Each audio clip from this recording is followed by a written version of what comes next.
Hi Sagittarius, June to July 2025, love reading, love messages po tayo. No matter what your relationship status ngayon, single, in a relationship, married, attached, we'll see. Anong parating sa inyo? Anong ganap? Anong kailangan yung marinig right now? Buhay, pag-ibig, relasyon. Kuha muna tayo ng pinaka-advice message para sa inyo, Sagittarius. Guidance po sa taong nakikinig ngayon. Anong kailangan mong marinig? June to July energy, Sagittarius, love message para sa'yo. Sa taong maaaring makapakinig nito, may bumagsak na reconciliation, life purpose. Dalawa yung bumagsak, hindi natin pipigilan, pakita natin sa live. Life purpose and reconciliation. Why not? Diyan pa lang.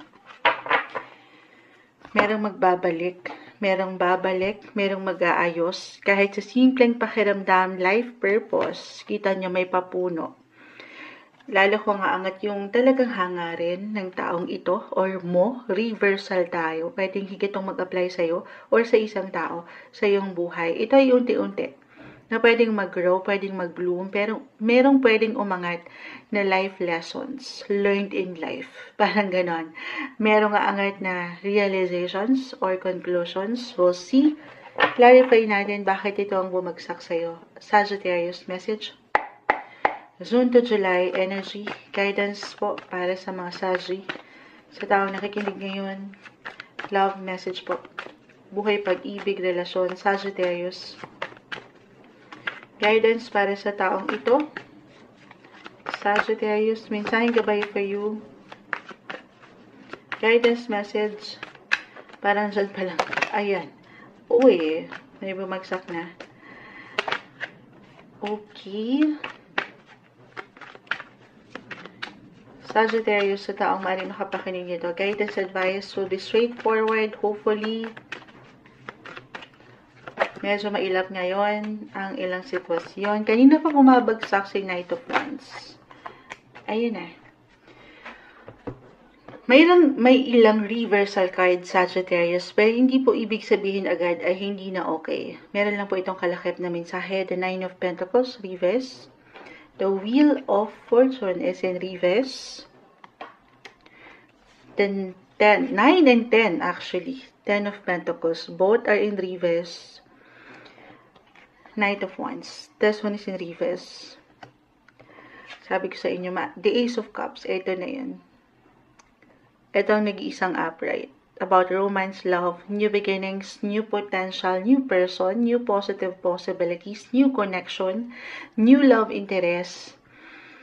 Pero June to July energy nakuha natin, guys. Kung higit ako magiging practical, unang-una kasi, 9 and 10, Knight of Wands. So, hindi sa walang ganap pagdating sa love life, Sagittarius. Marahil kasi kusa nga angat din yung pakiramdam nyo na higit kayong kailangan munang maging practical. Especially right now, si Venus ay nasa inyong mga... Tama ba? Teka, double check natin. Okay, kahit si Moonchild kasi, di ko alam kung ano yung galawan ngayon sa planeta. Naglilipat-lipat yan, guys. So, yes, nothing is yet set in stone. Kung ano man yung ngayon, pwede itong mabago. Okay, everything is temporary. Yan po ay ating reality. June to July energy. Right now, by the time na mapakinggan mo ito, si Venus is currently in your 6th house of service, work, daily work, kung ano yung pang-araw-araw na buhay nyo, kung saan kayo higit nagiging practical, kung saan merong kita, yes po, dyan kayo sumasabay, dyan kayo higit na nag-iiwan ng enerhiya, or talaga may pagka-busy and productive. Na ang ganda, alam ko love reading tayo.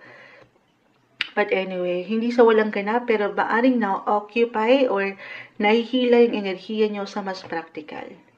Okay, so, ayan. Nagkakaroon tuloy ng ilang kabagalan na Knight of Wands or hindi ganun kaganda yung process or progress na gusto nyo makita when it comes to relationship or gustong makita ng ilang tao sa inyong paligid. Maaring ito reversal, guys. Meron gustong makipag-reconcile kayo mismo or isang tao. Meron gustong bumalik. Gustong mapaangat pa yung purpose. Pero ano man ang katayuan ng relasyon ngayon, Sagittarius, may dahilan yan. Okay? Kung nasan ka ngayon. And sa huli, I feel Sabi ko nga, maaaring merong umangat or mamunga dyan. May growth dyan. Mahirap mang paniwalaan ngayon. Meron at meron kayong nababaon. Meron at meron kayong natututunan. May hugot, no? Kumbaga, single ka man or in a relationship, ayan, hindi man ganun kaganda or agad-agad yung resulta, the 10 of Pentacles, 9 and 10 of Pentacles, parang walang ganap, walang enerhiya. Hindi ibig sabihin ay wala na. Okay, I feel na meron kailangan mo nang mag-heal, healing, yes po. Para dito sa reconciliation na ito, sa pag-aayos na ito. At iba-iba tayo ng paraan dyan, guys. Iba-iba tayo ng proseso pagdating sa pagpapahilom ng ilang sugatang puso. So, kung kailangan mo nang magpahinga, mag-recharge, magnilay-nilay sa inyong buhay relasyon, gawin yon. Huwag kayong mainip, huwag kayong magmadali.